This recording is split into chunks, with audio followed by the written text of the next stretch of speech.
Hi friends, ഇന്ന് നമ്മൾ റാഗി ദോശ ഉണ്ടാക്കിയല്ലോ എന്നിട്ട് വന്നിരിക്കുകയാണ്. അപ്പോൾ ഇതാ റാഗി അല്ലെങ്കിൽ മുത്താറ് ഞങ്ങളെ പാലക്കാട് വന്നിട്ട് കോറ എന്ന് പറയും, അതിൻ്റെ പൊടിയാണ്. അത് 1 കപ്പ് പൊടി എടുത്തിട്ട് അതിൽ കലക്കിയിട്ടുണ്ട്, ലേശം ഉപ്പിട്ടിട്ടുണ്ട്. ഇനി നമ്മൾ 3 പച്ചമുളക് എടുത്തിട്ടുണ്ട്, ഒരു വലിയ സവാള എടുത്ത് കുഞ്ഞതായിട്ട് അരിഞ്ഞിട്ടുണ്ട്. ഇനി നമുക്കിതെല്ലാം കൂടി ഒന്ന് വഴറ്റിയെടുക്കാം. ഇതായിട്ട് ഒരു ചീരച്ചിട്ട് അടുപ്പത്ത് വെച്ച് ലേശം എണ്ണ ഒഴിച്ചിട്ടുണ്ട്.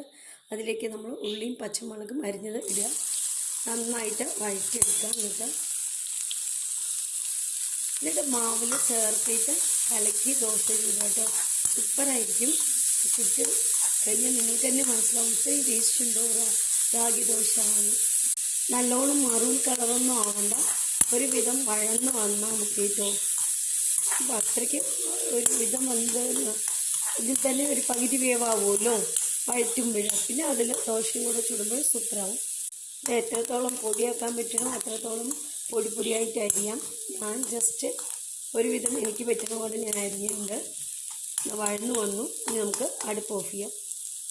ഇതാട്ടോ നമ്മൾ വഴറ്റിയെടുത്തത് ഇതിൽ കൊട്ടിയിട്ട് മാവിൽ കൊട്ടി ഇളക്കുന്നുണ്ട്.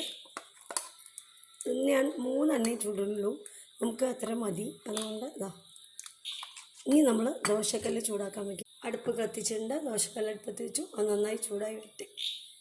ഇതാട്ടോ കല്ല് ചൂടായിട്ടുണ്ടെന്ന് തോന്നുന്നു. നമുക്ക് ദോശ ഒഴിക്കാം.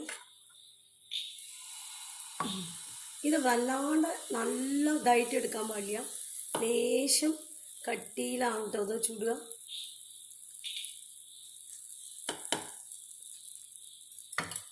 ഇതങ്ങനെ ചെറുതാക്കിയിട്ട് ചൂടുള്ളൂ. ഇത്ര കട്ടിയിലാണ്, കുറച്ച് കട്ടിയിലാണ് ചൂടുക. ഇനി ഇത് വെന്ത് വരുമ്പോൾ ലേശം എണ്ണ ഒഴിച്ച് കൊടുക്കാം. ഇതാട്ടോ വേവാറായിട്ടുണ്ട്. അപ്പോൾ ഇനി മറിച്ചിടണം. നമ്മൾ എണ്ണ മീതെ തടവിയിട്ട് ഇനി മറിച്ചിട്ട് നോക്കാം. ഇതാട്ടോ മറിച്ചിടാൻ പോവാം. ലേശം ഒന്ന് പൊട്ടി വന്ന് നന്നായി വേവിട്ടിട്ടുള്ളൂ. വെന്തതിന് ശേഷം നമുക്ക് എടുക്കാം. നല്ല ടേസ്റ്റാണ് കേട്ടോ. എത്ര റാഗി കൊണ്ടുള്ളൊന്നും പിടിക്കാതെ വരുമ്പോൾ ഇടയ്ക്കൊക്കെ ഇങ്ങനെ ഉണ്ടാക്കി നോക്കിക്കോളൂ, എല്ലാവരും കഴിക്കും. നല്ല ടേസ്റ്റാണ്. ദോശയും ഒഴിച്ചിട്ടുണ്ട്. തട്ടുദോശ മാതിരിയാണ് നമ്മൾ ഉണ്ടാക്കിയെടുക്കുന്നത്. ഇനി ഇത് വെന്ത് വരുമ്പോൾ ലേശം എണ്ണ ഒഴിച്ച് കൊടുക്കാം. നമ്മൾ മറിച്ചിടാം. നമ്മുടെ ലാസ്റ്റ് ദോശയും റെഡി ആയിട്ടുണ്ട്. അപ്പോൾ നിങ്ങളെല്ലാവരും ഉണ്ടാക്കി നോക്കണം, സൂപ്പറാണ്, നല്ല ടേസ്റ്റ്. അതിന് ചമ്മന്തിയുടെ ആവശ്യമൊന്നും ഇല്ല കേട്ടോ, വെറുതെ തിന്നാൻ പറ്റും. കാരണം എന്താ വെച്ചാൽ നമ്മൾ ഉള്ളിയും പച്ചമുളകും ഒക്കെ വഴറ്റിയിട്ടല്ലേ ഇട്ടിരിക്കണം.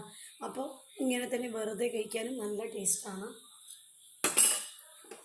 അപ്പോൾ എല്ലാവരും ഉണ്ടാക്കി നോക്കുക. നല്ലൊരു ടിഫിനായിട്ടും അതുപോലെ തന്നെ ബ്രേക്ക്ഫാസ്റ്റായിട്ടും ഉപയോഗിക്കാൻ പറ്റുന്ന